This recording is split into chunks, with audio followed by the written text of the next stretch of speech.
Hey, if you want to understand how our mind works, how we make our decisions, and how human psychology works, this book will greatly help you. You are listening to the summary of Daniel Kahneman's book, Thinking Fast and Slow. This book analyzes two modes of thought. System 1 is fast, intuitive, and emotional. System 2 is slower, more deliberative, and more logical. It examines emotional thought versus more logical thought and will literally change how you think. By understanding these thinking systems, you can become more aware of your biases and make better decisions. Here are some of the things that you can expect from the book. You will know how the human mind works. You will know how we have made our decisions and how we can improve them. How is human psychology done? What is the difference between the emotional and logical thinking systems of a human being? There are two systems when it comes to considering judgment and choice. The first system is about fast thinking. It is thinking done almost automatically or instinctively. Thinking is done with almost no effort from a person, and there is no feeling of control. This system of thinking is incredibly influential, more than you think, as it influences almost all our regular judgments and choices. Answering simple equations such as 2 plus 2 or knowing the second part of the phrase bread and is butter is due to the first system of thinking. System 1 executes skilled responses and generates skilled intuitions after adequate training. System 1 creates a coherent pattern of activated ideas in associative memory. It also links a sense of cognitive ease to illusions of truth, pleasant feelings, and reduced vigilance. The second system is a slow thinking system. The second system involves thinking that is more complex and more mentally draining. It takes concentration and agency for the person to process the thoughts. System 2 is easier to identify with. The conscious self, the version of you, makes decisions, makes choices, and has reason and beliefs. To monitor your behavior in certain situations or to increase your natural walking pace, you would be tapping into System 2. It may seem that System 2 is the dominant system, but System 1 is actually the hero here. Being such a rapid process, System 1 will inevitably run into problems from time to time, and in this situation, System 2 will step in for support. Sometimes the situation will call for more detailed processing than the System 1 can account for. When System 1 simply cannot provide an answer, System 2 will step up to the plate. System 2 is designed to monitor the thoughts and actions that System 1 promotes. Not only will it monitor these, but it will also control these by encouraging, suppressing, or modifying behaviors.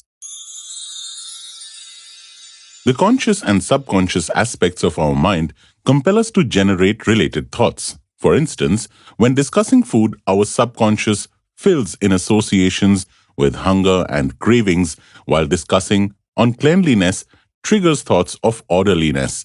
Factors beyond our conscious awareness can influence our thinking process, subsequently impacting our behavior. For instance, individuals reading about elderly people unconsciously slow down their reading pace. Additionally, humor in jokes intensifies when prompted to smile, and when asked to feel sadness, disturbing images become more captivating. This functioning of our mind is a natural occurrence and not inherently problematic. Our thoughts and emotions align with our behavior. Not only can we observe these emotions in our actions, but we can also experience them while engaging in conversations with others. Consequently, our thinking is not solely based on objectivity and rationality. Many factors, which we may be unaware of, exert influence over our decisions, attitudes, and behavior. We like things that are easy to see, read, and understand. The things which are difficult to read, see, and understand, we find them false. The flip side is that something that looks good tends to look effortless. For example, people who do not like reading a novel find it difficult, while those who want it find it easy and pay more attention. Predictable illusions are such an approach by which we give the tag of right or wrong to any judgment. If that relates to your beliefs or comes from a source you trust and like, then you easily trust it. But why so? The things we know or have in our belief seem more accurate. For example, people often accept the words of our teachers or gurus of any religion as truth. This is because we have assumed that these people can never lie. We tell ourselves stories to make sense of the world. We relate events and situations to the story. The more these events fit into our stories, the more normal they seem. Things that go differently than expected to surprise us. We tell ourselves stories to fit those surprises into our world. We say, everything happens for a purpose, or God did it. We must build for the effects of connection from birth. We are built for the effects of connection from birth. Our brains are eager to know the agenda of what doesn't fit the pattern of casuality. That's why we often like understanding people's personal targets and goals. This part concerns our tendency to cling to a specific belief while ignoring the facts. Jumping to a conclusion is correct when the decision is likely correct, and this jump saved more time and effort. It can be risky to jump to conclusions when unaware of the situation, because at that time the risk is high, and there is no time left to collect the necessary resources. In such a situation, System 1 fills our brains with automatic guesses and decisions about things that fit our stories. That's why, in this condition, we rarely consider other explanations. When System 1 makes a mistake, System 2 tells us to slow down and consider alternative explanations. System 1 is the native and supportive part of our decisions to believe, while System 2 pays more attention to fact. Judgments depend on the knowledge already present inside us, observes what is going on inside and outside the brain. That's why we often fail to make correct calculations about people and often trust untrusted things. It is related to matching, in which we automatically and subconsciously compare similar items. During this, we begin proving any decision right without any fact. In such a situation, remember the points while thinking slowly from System 2 to make the right decision. When faced with a complex problem, question, or decision, we make it easier by choosing an easier way. Instead of guessing a problematic fact or possibility, we consider other less complex tasks. Instead of grappling with the mind-boggling philosophical question, we find out what is happiness. We answer simple or easy questions that match the mood. Therefore, even though people who worry more often activate System 2 and make decisions very carefully, decisions related to emotion taken from System 1 often make us feel happier. It is also activated when we think carefully about something from System 2. We walk, eat, breathe, choose, believe, and sleep without fear or worry. This is because we replace complex problems with easy, everyday tasks. The lesson is to think carefully about difficult things and make them easy to do after deciding. When it comes to doubt, the systems differ. System 1 is not capable of experiencing doubt, whereas System 2 has the capacity to experience doubt. This is because System 2 often promotes two options simultaneously that are not compatible. The anchoring effect occurs when people consider a particular value for an unknown quantity before estimating that quantity. The estimates stay close to the number of people considered. Each system produces different anchoring effects, a deliberate process of adjusting System 2, and a priming effect, an automatic manifestation of System 1. The relationship between the two systems can be seen in the effects of random anchors. The study of anchoring effects has been based on judgment and choice, the characteristics of System 2. However, System 2's data derives from memory, the automation from System 1. Therefore, it becomes clear that System 2 actually doesn't have any control or knowledge of the effect. It also means that System 2 is more likely to buy into anchors' bias, encouraging some information to be accessed more easily than others. There is a difficulty in trying to avoid biases, but it also emphasizes the importance of doing so to remove the risk of mistakes.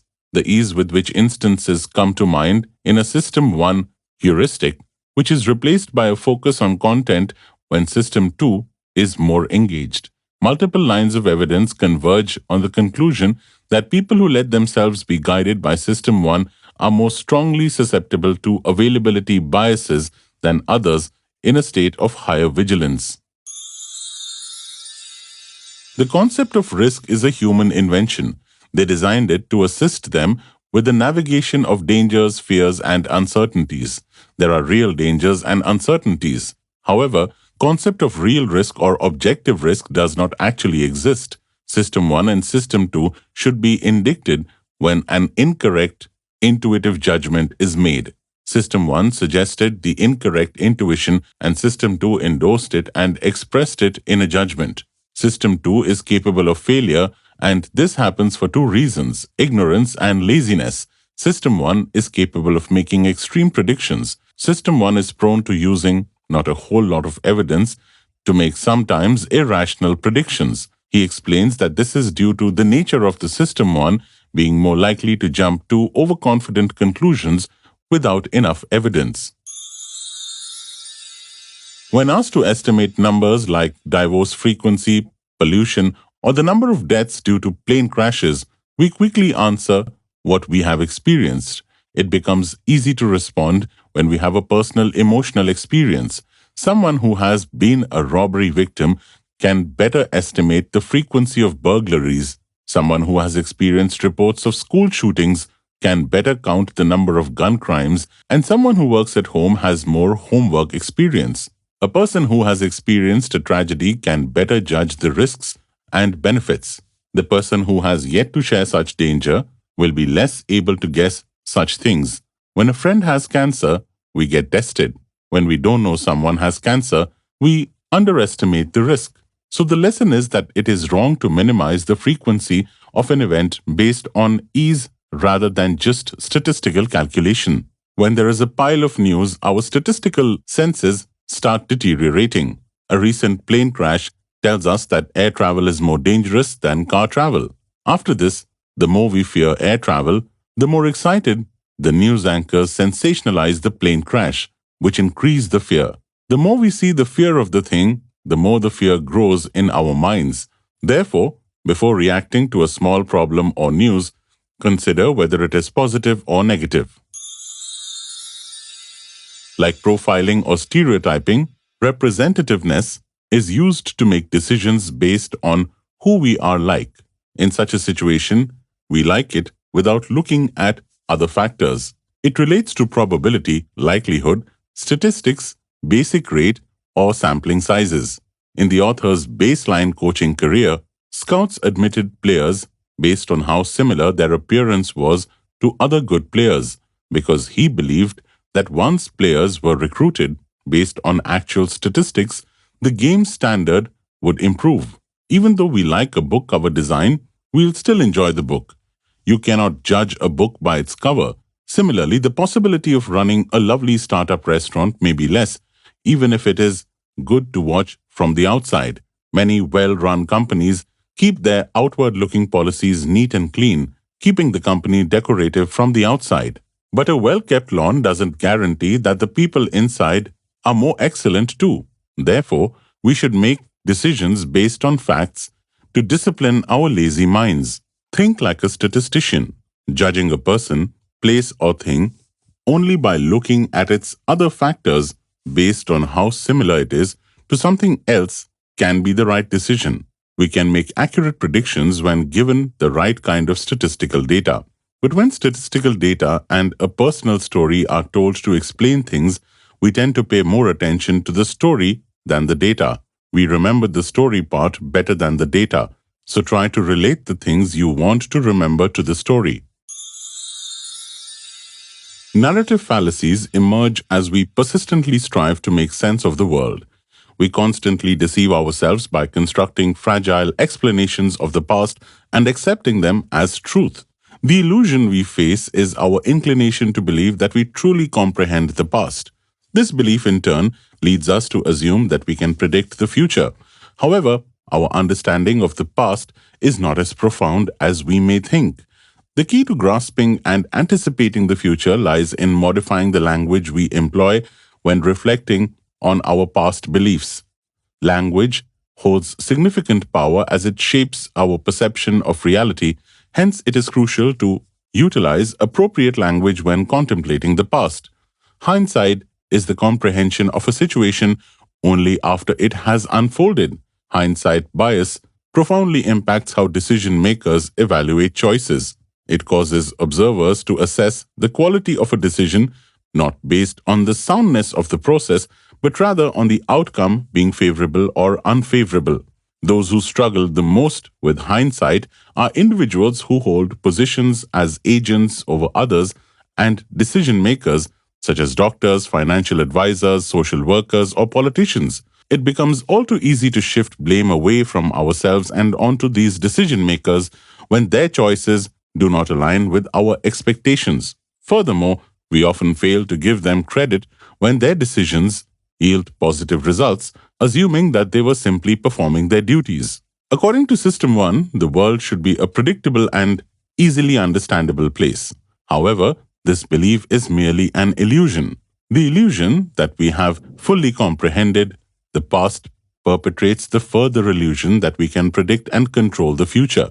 This fallacy may seem obvious in hindsight, as one could not have foreseen the outcome in advance.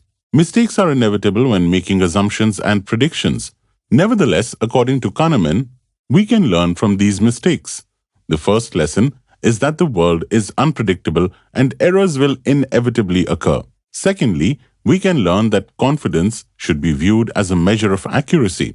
In fact, low confidence often yields greater truth. Optimistic individuals play a disproportionate role in shaping our lives. Their decisions have a significant impact as they are the innovators, entrepreneurs, and political and military leaders rather than average individuals. They have reached their position by seeking challenges and taking risks. At times, we possess unwavering self-confidence in the correctness of our opinions, predictions, and viewpoints. Some individuals hold steadfast to their ideas even when faced with evidence to the contrary. Such individuals often make decisions based on intuition rather than logic.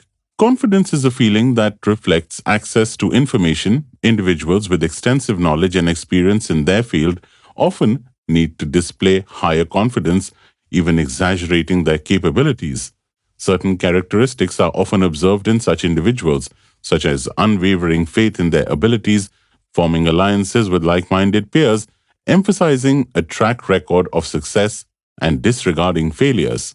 In such circumstances, it is important to maintain balance and evaluate cases based on reality rather than solely relying on confidence. We sometimes disregard statistical information and instead favor our gut feeling. However, gut feelings should not influence predictions regarding forecasting, stocks, diseases, car accidents, or weather. Gut feelings often prove to be incorrect. In such situations, we should rely on consultations, checklists, statistics, and factual records rather than subjective feelings. Avoiding reliance on gut feelings for more important decisions and refraining from overestimating one's status can prevent mistakes. Through awareness, we arrive at decisions more swiftly. Chess players understand how to play by observing the chessboard. Firefighters sense when a building is about to collapse. Art connoisseurs can identify a talented artist. Parents possess a sixth sense for detecting when their children are in danger. With practice, children become experts in video games, riders become skilled drivers through motorcycle riding, and chefs develop intuitive cooking abilities. The key to this phenomena is recognition. Alternatively, one may possess expert intuition or have engaged in extensive mental practice in a particular field, or they may have recently witnessed an incident that has left a lasting impression. When we relay a story we have heard to someone else, it becomes easily remembered. Effortless recall without interruption does not guarantee the accuracy of the beliefs we confidently hold. This often occurs due to the influence of experts. Experts operate within an environment where they have access to the necessary resources and support to address any issue. The expertise of an expert is honored over a significant period of practice. Rather than blindly trusting experts, it is important to understand the reality as well. Engaging in risky endeavors such as Starting a business or operating a restaurant requires careful consideration. Seeking an outside perspective by consulting with others engaging in similar projects provides an external viewpoint. Failure to do so increases the likelihood of failure. Neglecting to estimate costs, set deadlines, and lacking interests are all indications of poor planning. Therefore, decisions should be based on reality rather than solely focusing on the probabilities of profit and loss. In other words, decision-making influenced solely by subjective feelings can result in unsuccessful planning. In such situations, we tend to favor facts that support our pre-existing knowledge while making assumptions about what we do not know. Ultimately, the outcome of our action lies in our hands to achieve the desired results. It is essential to recognize the illusion that often permeates our minds and avoid ignoring competition in our respective fields. In business and startups, individuals who make decisions based on gut feelings are often surpassed by more confident competitors who rely on data and statistics, while those relying on gut feelings merely make assumptions. The lesson to be learned is that a comprehensive approach that considers both the positive and negative aspects can mitigate risks. Decisions made solely from this perspective can often prove to be incorrect. The majority of people don't enjoy risk and avoid it whenever possible. In most cases, when offered two options, one being a gamble with a value much higher than expected, and one is a sure thing of expected value, most people will pick the sure thing. It is because we crave the security of knowing the outcome and avoiding the risk. In some cases, if a sure thing is offered with less than expected value, some decision makers will take this as the option, determined to avoid any potential risk. People who face very bad options take desperate gambles, accepting a high probability of making things worse in exchange for a small hope of avoiding a large loss. Risk-taking of this kind often turns manageable failures into disasters. Many of the options we face in life are mixed. There is a risk of loss and an opportunity for gain, and we must decide whether to accept the gamble or reject it. Loss aversion is the motive to avoid losses as stronger than the motive to achieve gain. To use money as an example, we are likely to be motivated more not to lose money than we would be to make money. This is why many people don't set high-achieving goals. By setting a goal you never reach, you are making a loss. By exceeding the goal, you are achieving a gain. He explains that in many cases, people will reduce their efforts once they have reached a specific goal because they see no point in going above and beyond. It's not about gains, it's about avoiding the loss. Defeat is never easy to accept. This is why wars go on so long, despite the losing side knowing that they have no chance. They'll often persist, holding on to the smallest bit of hope that they can avoid defeat. When outlining a new plan, the obvious outcome we all imagine is success. However, failure is more likely, as there is usually one plan for success, but multiple ways things can go wrong. Regret is not only an emotion, but also a punishment. We often prescribe ourselves with regret when something goes wrong, and for this reason, a fear of regret is a motivation behind many decisions we make. We avoid making decisions that may lead to regret and often miss out on opportunities. Again, decision makers are the most affected by regret. They know that regret is more likely in their lives, and they often live in anticipation of it.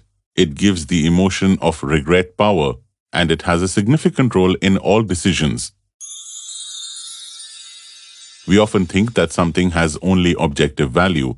$1 million is a lot of money for everyone, but it's not like that. It would be excellent for a poor person to have $1 million portfolio.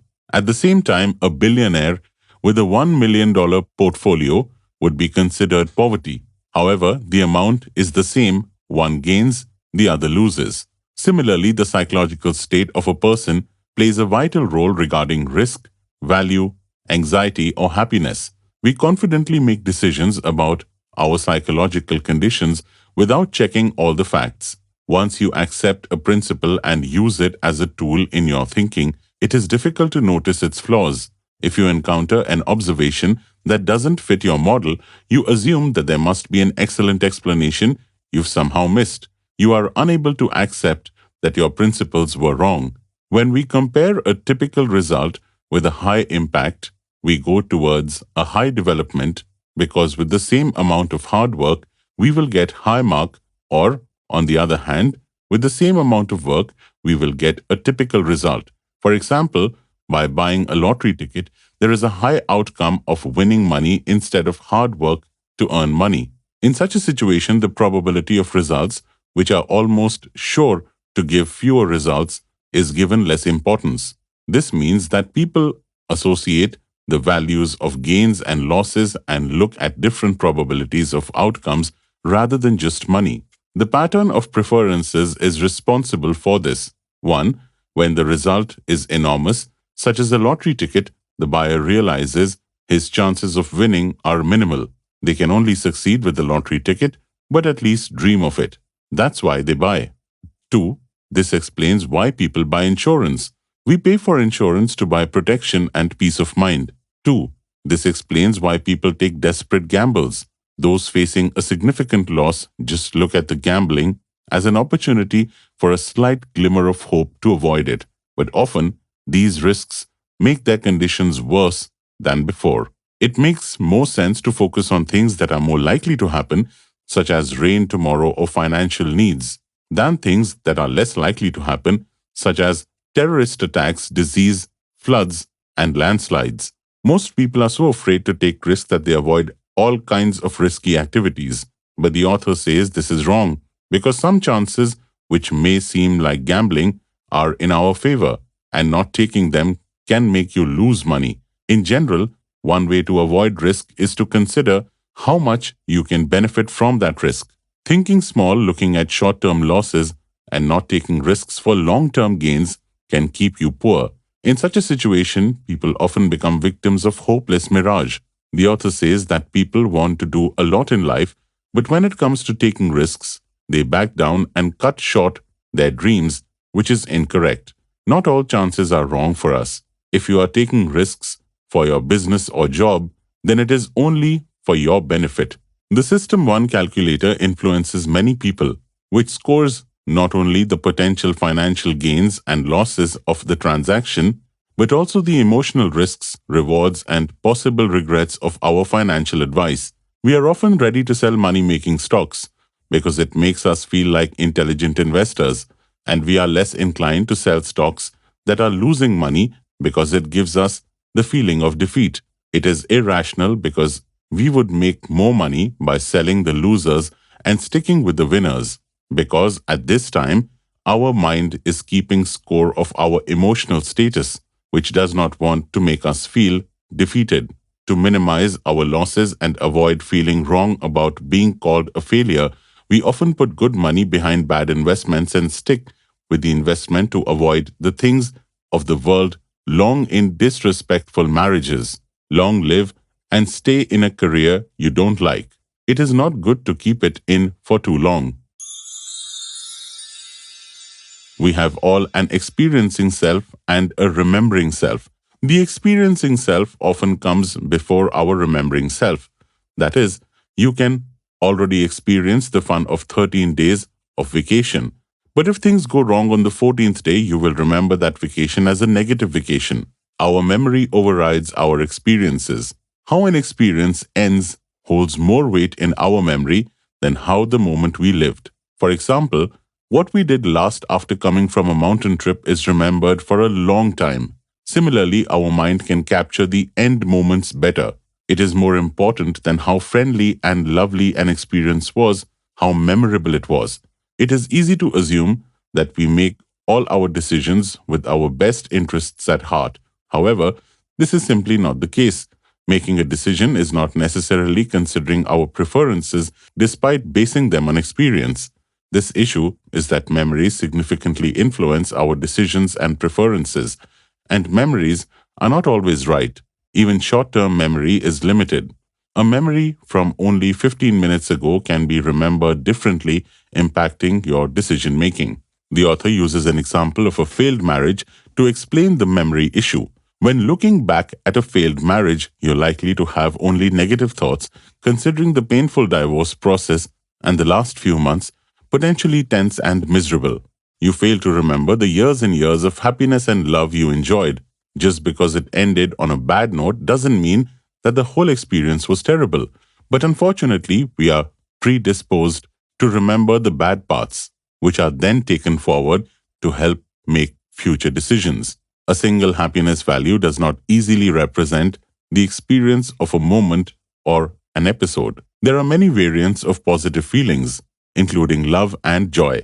Negative emotions also come in many varieties, including anger and loneliness. Positive and negative emotions are capable of coexisting and being present at the same time. We'll associate a memory or moment with a feeling of either positivity or negativity. The mood is never consistent. Many factors can influence someone's mood, indicating temperament and overall happiness. Moods and emotional well-being can change many times over a day or week. The current situation that an individual is facing has a significant impact on mood. We cannot hold a concept of well-being that ignores what people want. On the other hand, it is also true that a concept of well-being that ignores how people feel as they live and focuses On the other hand, it is also true that a concept of well-being that ignores how people feel as they live and focuses on how they feel when they think about their life is also untenable. We must accept the complexities of a hybrid view in which the well-being of both selves is considered. Let us now repeat the important lessons once so that it is easy to remember. The first system can be considered fast thinking. It is thinking done almost automatically or instinctively. The second system is slow thinking. It involves thinking that is more complex and more mentally draining.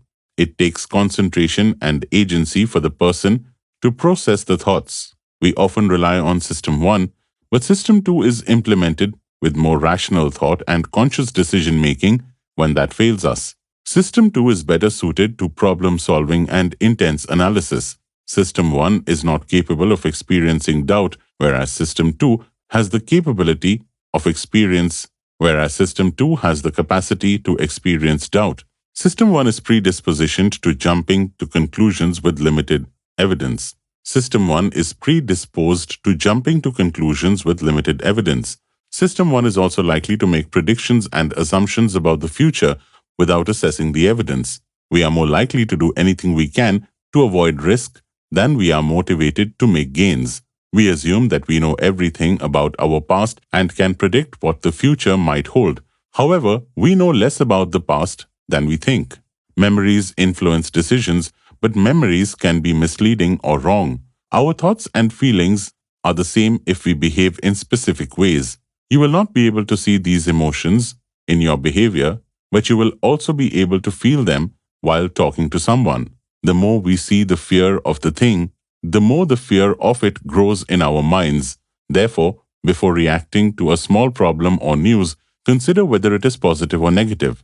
Think like a statistician, judging a person, place, or thing only by looking at its other factors based on how similar it is to something else can be the right decision.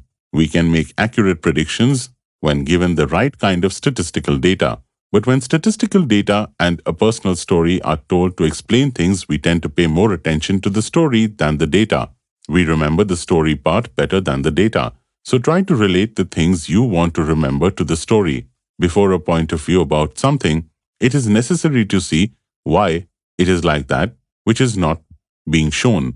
Before a point of view about something, it is necessary to see why it is like that, which is not being shown. Instead of unthinkingly trusting people, understand the reality as well. So this was the summary of the book Thinking Fast and Slow, where author Daniel Kahneman explains two systems of the brain, how we are aware of how our mind works, how we make our decisions, and how human psychology works. Born in Israel, Daniel Kahneman grew up in France before returning to Palestine. After studying psychology and receiving his bachelor's, Kahneman was enlisted in the Israeli Defense Force, working primarily in the psychology department. Kahneman later moved to America to complete his PhD in psychology and has since earned a Nobel Prize for his work on psychology and economics. Thank you so much.